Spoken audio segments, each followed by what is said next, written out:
Love gospel వీక్షకులకు హృదయపూర్వక శుభవందనాలు. పునరుద్ధానుడైన ప్రభువు 45 రోజుల వరకు తన శిష్యులకు కనబడుతూ వారికి అనేక విషయాలు బోధిస్తూ తన చివరి మాటలుగా వారికి ఆజ్ఞాపించిన ముఖ్య విషయం ఏమనగా, మీరు యెరూషలేము నుండి వెళ్ళక నా వలన వినిన తండ్రి యొక్క వాగ్దానం కొరకు కనిపెట్టండి, అంటే ప్రార్థన చేయండి అని అర్థం. అటు పిమ్మట మీరు పరిశుద్ధాత్మతో నింపబడి శక్తిగల క్రైస్తవులు అవుతారు. భూదిగాంతముల వరకు స్వార్థ ప్రకటిస్తూ నాకు సాక్షులై ఉంటారు. సమస్త జనులకు బాప్తిసమిస్తూ వారిని క్రైస్తవులుగా చేస్తారు గనుక కనిపెట్టండి, అప్పుడే సువార్తకు పోకండి అని ఆజ్ఞాపించాడు. మత్తయి సువార్తలో 28వ అధ్యాయము, లూకా సువార్తలో 24వ అధ్యాయము, అపోస్తుల కార్యాల్లో 1వ అధ్యాయంలో ఈ అపోస్తులు చేసినట్టు మనకు కనబడుతుంది. మేడ ఎక్కిపోయారు. 120 మంది దాదాపుగా కూడుకున్నారు. ఏక మనస్సుతో స్తుతించి ప్రార్థించారు, కనిపెట్టారు. మొత్తం 10 రోజుల దాకా కనిపెట్టారు. నిద్రాహారాలు మర్చిపోయారు. తలలో పైకెత్తి ప్రభు వాగ్దానం చేసిన ఆ పరిశుద్ధాత్మ ఆరోహణ మనకి అర్థించారు. 10వ రోజున ఆ మేడ గదంతా గొప్ప శబ్దంతో నిండిపోయింది. అగ్ని నాలుకలు దిగి వచ్చినట్లుగా ఆగపడింది. అందరూ పరిశుద్ధాత్మ నిండిపోయారు. అన్య భాషలు మాట్లాడుతూ శక్తితో నిండిపోయారు. ఇదేంటి ఈ వింత అని వేల ప్రజలు చూడవచ్చారు. కొందరు వీరితో పాటు దేవుని మహిమపరిచారు. కొందరు అబ్బురుపోతూ ఎటు తోచక ఉండిపోయారు. కొందరు మిడిమిడి జ్ఞానంతో వెక్కిరించారు. కొత్త మద్యం తాగారు అని అపహసించారు. కొందరు, అరే మన భాషలు వీరు మాట్లాడుతున్నారేంటి, వీరు మన ప్రాంతపు వారు కారే అని అయోమయ స్థితిలో అలా ఉండిపోయారు. ఇలాంటి పరిస్థితుల్లో ఆత్మపూర్ణుడై అపోస్తలుడు పేతురు లేచి యోవేలు గ్రంథంలో అంత్యకాలపు నాటి ప్రవచనాల నెరవేర్పులను గూర్చి మాట్లాడుతూ క్రీస్తును గూర్చిన సువార్త ప్రకటించగానే విన్నవారి హృదయాలు గ్రొచ్చబడి పడవబడి అనేకుల దుఃఖంతో ప్రాయశ్చిత్తముతో, అయితే సహోదరులారా, ఇప్పుడు మమ్మల్ని ఏం చేయమంటారు? మా వల్ల ఘోర పాపం జరిగింది. మా ప్రభుని మేము సిలువ వేశాం, మా రక్షకుడినే మేము త్రోసివేశాం. ఇప్పుడు మాకు దారేది? మాకు క్షమాపణ ఉంటుందా అని ఏడుస్తూ ముందుకొచ్చారు. 3000 మంది బాప్తిసం పొంది రక్షించబడ్డారు. అటు పిమ్మట మరో అద్భుత ఘటనలో 5000 మంది రక్షించబడ్డారు. ఇలా వేలు ప్రతిదినము బాప్తిసాలను పొందుతూ సంఘంలో చేర్చబడ్డాం. చూచి విరోధులు సహించలేకపోతున్నారు. మనము ఇలా ఊరుకుంటే మొత్తం లోకమంతా క్రైస్తులైపోతారు అనుకుంటున్నారు. వీరు ప్రజలందరినీ మార్చేసేలా ఉన్నదే అనుకుంటున్నారు.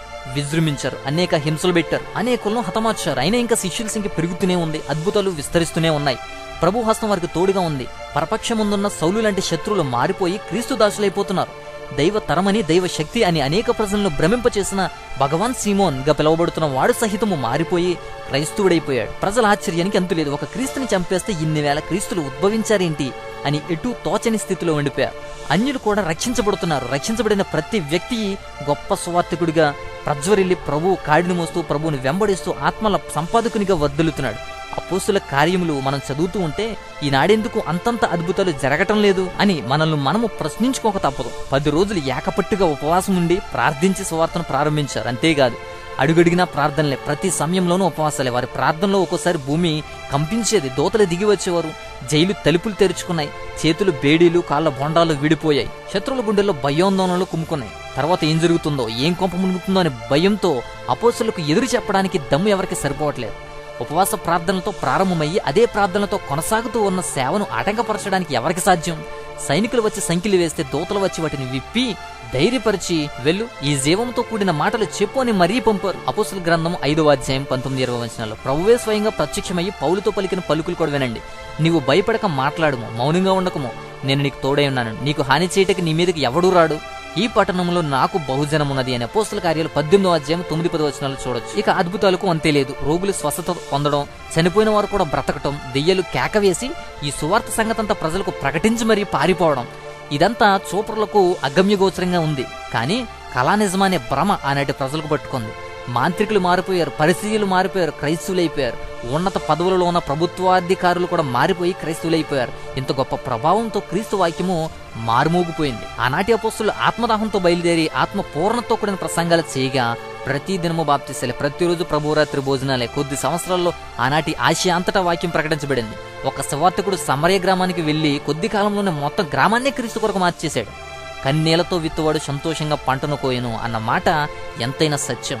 అపోస్తుల కార్యంలో 10వ అధ్యాయం చదవండి. అపోస్తులుడైన పేతురు ఆత్మల భారం కలిగి ఉపవాసం ఉండి ఒక పక్క ప్రార్థించగా, అదే సమయంలో ఇంకో పక్క అన్యుడైన కొర్నేలి తన బంధుమిత్ర కుటుంబ సమేతంగా ఆత్మల రక్షణకై 4 దినాల ఉపవాసం ఉండి ప్రార్థించగా అన్యజనులలో ఆత్మ రక్షణ ఆరంభమైంది. నమ్మలేనటువంటి ఆ అన్యజనులు ఆ దినం మొదలుకొని రక్షించబడడం జరిగింది.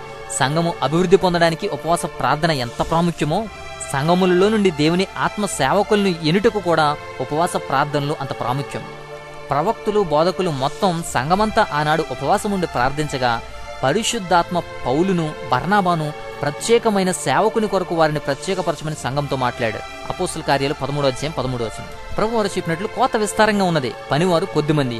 గనుక కోత పనివారిని పంపమని కోత యజమానిని కోరి వేడుకొనిడి అని మత్తయి సువార్త 9:38 ప్రభువారు అన్నట్లుగా ఈనాడు సంఘాలు ఆనాటి సంఘాల వలె ఉపవాసం ఉండి కోత పనివారిని ఇక విరిగా పంపమని ప్రార్థిస్తే దేవుని ఆత్మ తప్పకుండా అనేకులైన అపోస్తులను, ప్రవక్తలను, సువార్తికులను, కాపరులను, ఉపదేశకులను పంపుతుంది.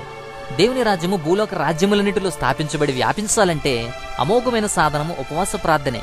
మనం ప్రార్థన చేయకుండా దేవుడు ఏదీ చేయలేడు. ఎంతగా మనము ఉపవాసం ఉండి ప్రార్థిస్తే అంత అద్భుతంగా మనము దేవుని చేత నడిపించబడతాం, మహాసంగమై వర్ధిల్లుతాం, విస్తరిస్తాం. మరి వీక్షించి మీకు ఈ అద్భుత కార్యాలు చూడాలనుందా? లెమ్ము, నిన్ను నీవు సమర్పించుకో. కఠినమైన ఉపవాసాలు తరచుగా చేస్తే బైబిల్ యుగ పురుషులందరూ ఘోరమైన ఉపవాస ప్రార్థన చేసిన వారే. ఆనాడు మొదటి శతాబ్దపు క్రైస్తవులు ఎలాగ ఉపవాసాలు చేసి అద్భుతంగా వాడబడ్డారు. 10 రోజుల ఉపవాస ప్రార్థన తదుపరి పదే చేసిన ఉపవాస ప్రార్థనలు ఎన్ని సత్ఫలితాన్నిచ్చాయో. వేలకు వేలు ఆత్మలు రక్షించబడతాయి. క్రైస్తవులు ఉజ్జీవించబడి ఆత్మ పరిపూర్ణలై ఆనందభరితులై శక్తిమంతులయ్యారు. తిరిగిలేని అద్భుతాలు జరిగాయి. ప్రభువు నామము గణపరచబడింది. ఎంతకంటే మనకు కావాల్సిందేంటి? ఇలా అన్ని రాష్ట్రాలు, రాజ్యాలు, దేశాలు ప్రభు అయిన క్రీస్తు రాజ్యమై ఏకకంఠంతో ప్రభువును స్తుతిస్తూ భూలోకమంతా పరలోకంగా మారిపోవాలనే కదా ప్రభు ఆశ. పరలోకమందు మీ చిత్తము నెరవేరునట్లు భూమి మీద నెరవేరునుగాక అని ఆయన నేర్పిన ప్రార్థనా భావము అదే కదా. ఇది మంచిదియు మన రక్షకుడైన దేవుని దృష్టికి అనుకూలమైనది ఉన్నది. ఆయన మనుషులందరూ రక్షణ పొంది సత్యమును గురించి అనుభవ జ్ఞానం గలవారి ఉండవలనని ఇచ్చించుతున్నాడని 1 తిమోతి పత్రిక 2:4 ఇలా సెలవిస్తున్నాయి. ఇక్కడ దేవుని హృదయంలో ఉన్న గొప్ప ఆశయము, కోరిక చూడండి. మొత్తం భూలోకంలో ఉన్న మనుషులందరూ మారిపోవాలి. అందరూ రక్షణ పొంది దేవుని పిల్లలైపోవాలి. అందరూ మంచి దివ్యమైన అనుభవాలు కలిగి ఆనందించాలి. అందుకొరకే మీరందరూ వారందరి కొరకు పట్టుదలతో ప్రార్థించండి అన్నాడు. మరి ఒక చోట నన్ను అడుగుము, జనములకు నీకు స్వాస్యముగాను భూమిని దిగంతముల వరకు నీకు సొత్తుగాను ఇచ్చేదని కీర్తన గ్రంథం 2:8 అంటున్నాడు. అంటే దీని అర్థము, నీవు పట్టుదలతో అడిగితే, మనస్ఫూర్తిగా మొరపెడితే నీకు అసాధ్యమంటూ ఏది ఉండదు. నీ ప్రార్థనలు నీ ఊహకు మించిన కార్యాలు చేస్తాయి. అడుగు వాటికంటేను, ఊహించు వాటికంటేను అత్యధికంగా దయచేయు దేవుడు అని ఆయనకు బిరుదు ఉంది. కాబట్టి నీవు అడుగు, రాజ్యాలనే నీకు ఇస్తాడు, జనాంగాలనే నువ్వు రక్షిస్తావు, భూదిగంతములు ఆయన ప్రపంచ దేశాలన్నీ నీవు ప్రభువు కొరకు సంపాదిస్తావు. భూమిని చీకటి కమ్ముచుంది కదా, కటిక చీకటి జనములను కమ్ముచున్నది కదా. అడు చూడు, పాపము, మోసము, అన్యాయము, అక్రమము, శాపము, తాపము, ఘోరాలు, నేరాలు ఇవి ఒక పక్క నుండి కారుమేఘాల దట్టంగా భూమిని కంపించి చీకటిని కమ్మింపచేస్తుండగా, మరోపక్క దేవుని యొక్క కోపము, యుద్ధాలు, భూకంపాలు, తుఫాన్లు, వరదలు, అగ్నిపర్వతాలు, అతివృష్టి, అనావృష్టి, చిత్ర విచిత్రమైన తెగుళ్ళు, వ్యాధులు, నానా బాధలు, యాతనలు, భయాందోళనలు ఇవన్నీ కారుమేఘాల జనములను కటిక చీకటిగా కమ్ముతూ ఉంటే, ఈ పరిస్థితుల్లో నీవు మృతుల మధ్య నిద్రిస్తూ ఉన్నట్టు ఉండక, ఇదిగో దేవుని వాక్యం సెలవిస్తుంది, నీకు వెలుగు వచ్చినది, లెమ్ము తెసిరెలెమ్ము, యెహోవా నీ మీద ఉదయించును. చూడుము, భూమిని చీకటి కమ్ముచున్నది, చీకటి జనములను కమ్ముచున్నది, యెహోవా నీ మీద ఉదయించున్నాడు, ఆయన మహిమ నీ మీద కనబడుచున్నది. జనములు నీ వెలుగునకు వచ్చెదరు, రాజులు నీ ఉదయకాంతికి వచ్చెదరు అని యెషయా గ్రంథం 60:3 చెప్తాయి. మన ప్రభు తన సేవ ప్రారంభంలో ఉపవాస ప్రార్థనతో ప్రారంభించిన రీతిగానే తరువాత ఆయన శిష్యులైన అపోస్తలులు కూడా తమ సేవలో ప్రవేశించక పూర్వం ఉపవాస ప్రార్థన చేసి మరీ ప్రారంభించారు. ప్రభు ఆజ్ఞను శిరస వహించి మేడగదిలోకి పోయి ఉపవాసం ఉండి 10 దినాలు ప్రార్థించగా సేవకు కావలసిన దర్శనము, పరిశుద్ధాత్మ నింపుదల, శక్తి, ధైర్యము వారు తక్షణమే పొందుకున్నారు. ఆ క్షణం నుండి వారు మునుపటి శిష్యులు కారు. ఇప్పుడు వారిలో శక్తి ప్రత్యక్షమైంది. వారి ప్రార్థనలు, ప్రకటనలు, ప్రసంగాలు, సాక్ష్యములు శక్తితో నిండిపోయినవి. వేలు బాప్తిసాలు పొందుతున్నారు. ప్రజలు రొమ్ము కొట్టుకుని పాపాలు ఒప్పుకొని ప్రాలాపిస్తూ ప్రార్థిస్తున్నారు. అద్భుతంగా మారిపోతున్నారు. నమ్మశక్యంగాని మార్పులు వారిలో తేటగా కనిపిస్తున్నాయి. చరస్థిరాస్తులన్నీ అమ్మేస్తున్నారు. ఆ సొమ్మంతా దేవుని సేవలో ఖర్చు పెట్టేయమంటున్నారు. వారి జీవనోపాధి విషయం మర్చిపోతున్నారు. వారి పిల్లల చదువులు, ట్రైనింగ్లు, ఉద్యోగాలు, పెళ్లిళ్ళు ఇలా వారి భవిష్యత్తు మాటే మర్చిపోయారు. మేము దేవుని పనిలో బిజీగా ఉంటాం, స్వార్థ ప్రకటిస్తాం. ఈవేళ ఈ ఊరు, రేపు మరో ఊరు, ఇలా స్వార్థ ప్రకటించుకుంటూ పోతాం. ఎవరు ఏది పెడితే అది తింటాం. పనివాడు జీతానికి, ఆహారానికి పాత్రుడే అన్న వాక్యాన్ని మా పర్సులో పెట్టుకుని పోతాం. అదే మా క్రెడిట్ కార్డు అన్నట్టుగా ఉంటుంది వారి ప్రవర్తన. అందరూ ఆశ్చర్యపోతున్నారు. మొదట ఆయన నీతిని, రాజ్యమును మొదట వెతుకుడి, పిమ్మట మీకు అన్నీ అనుగ్రహించబడునని ప్రభు అన్న మాటలు నిష్ఫలము కాదు కదా అని నమ్మారు. మన ఉపవాస ప్రార్థనలే మనకు శక్తినిస్తాయి, మనల్ని నడిపిస్తాయి, గొప్ప త్యాగాలు చేయడానికి పురుకొలుపుతాయి. ఆది అపోస్తులు అలాగే నడిపించబడ్డారు. వారికి శక్తి, ధైర్యము, సమర్పణ, పరిశుద్ధత, ప్రేమ, వారి ఫలించిన సేవ ఇవన్నీ ఉపవాసాలుండి ప్రార్థించినందువల్లే వచ్చాయి. యేసుక్రీస్తు వారిలాగానే గుడ్డివారిని, కుంటివారిని, మోగవారిని బాగు చేశారు. యేసుక్రీస్తులాగానే చనిపోయిన వారిని లేపారు. యేసుక్రీస్తులాగానే ధైర్యం చూపారు, ప్రాణాలు పెట్టారు, హతసాక్షులయ్యారు. కొందరు రాళ్లతో కొట్టబడ్డారు, కొందరు సిలువలకు కొట్టబడ్డారు, చిత్రహింసలు పెట్టబడ్డారు. మానవాతీతమైన శక్తి వారిని కమ్ముకున్నందువల్లనే ఇలాంటి శోధనలని జయించారు. విరోధుల నోరు మోయబడింది. చివరకు వారు ఒప్పుకున్నారు. భూలోకాన్ని తలకిందులు చేసే క్రైస్తవులు అని పేరు పెట్టారు. బాబోయ్, వీరు మా ఊరు వచ్చారా? అయితే మీ ఊరంతా మారిపోతుంది, వారికి తిరిగిలేదు అన్నంత ప్రజలు వారిని కనిపించారు. ఇంత గొప్ప ప్రభావంతో దేవుని వాక్యము వ్యాపించింది. ప్రజలు వారు ప్రకటించిన ప్రతి గ్రామంలో వేలకు వేలు మారిపోయారు, క్రీస్తు శిష్యులయ్యారు. ఇంత గొప్ప సేవ జరగడానికి రహస్యం ఉపవాస ప్రార్థనల ప్రభావమే గాని వేరొకటి లేదు. ఈ అపోస్తుల యొక్క ఉపవాస ప్రార్థనల గురించి, ప్రార్థన జీవితాల గురించి ఎందుకు నేను గుర్తు చేస్తున్నానంటే, వారి పట్ల జరిగించిన క్రియలు మన పట్ల జరిగించడా దేవుడు? వారు ప్రార్థిస్తే ఫలితాన్నిచ్చిన దేవుడు మనం ప్రార్థిస్తే ఫలితాన్ని ఇవ్వడా? ఏ ఒక్కరూ లగ్జరీ లైఫ్ని అనుభవించలేదు, సుఖాన్ని అనుభవించలేదు, అన్ని వదులుకున్నారు. శ్రమలు, శోధనలు, దుఃఖము, ఉపవాస ప్రార్థనలే అన్ని. అందరూ కూడా హతసాక్షులే అయ్యారు. చిత్రహింసలు, వేదనలు వారు వింటే ఉండేవి. వారితో పోల్చుకుంటే మన సేవలు, మన క్రియలు, మన పనులు, మన ప్రార్థనలు ఎంత స్వల్పమైనవో, అల్పమైనవో గుర్తు చేయడానికే. కాబట్టి ఉపవాస ప్రార్థన ద్వారా అటువంటి ఫలభరితమైనటువంటి జీవనాన్ని సర్వశక్తుడైన యేసుక్రీస్తు మనకు అనుగ్రహించునుగాక. ఆమేన్.